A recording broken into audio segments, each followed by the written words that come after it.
Hello. Thank you so much for having us. I hope you can hear me okay. We heard you. That was a set that from a new single that we released in December. We started off with a tune called Loch Mullerduch. Loch Mullerduch.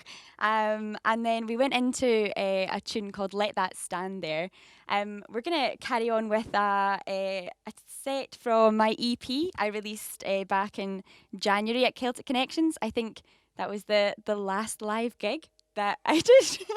And this is the latest one. So it was Newark Sea Glass that we're going to do.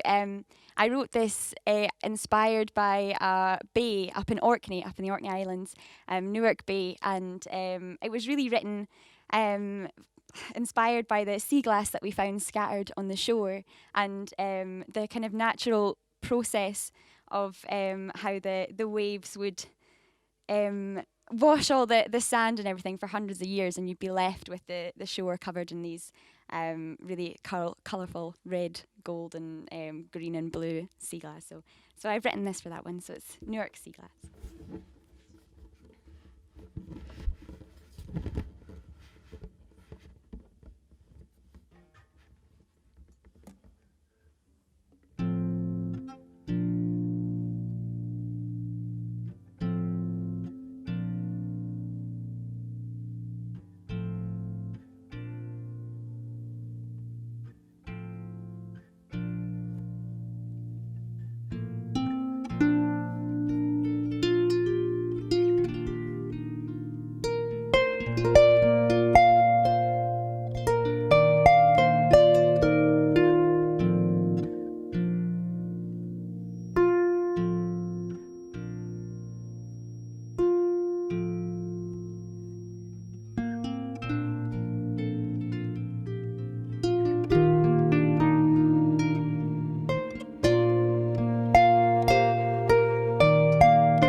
Thank you.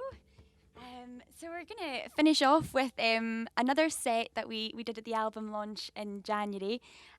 Before we finish, just a huge thank you to Simon Tumeyer, Showcase Scotland, Martin, Andrea. Everyone's been super amazing at getting us here safely, and yeah, thank you again for having us. So the last set we're gonna do is a tune called "Sleep Quietly."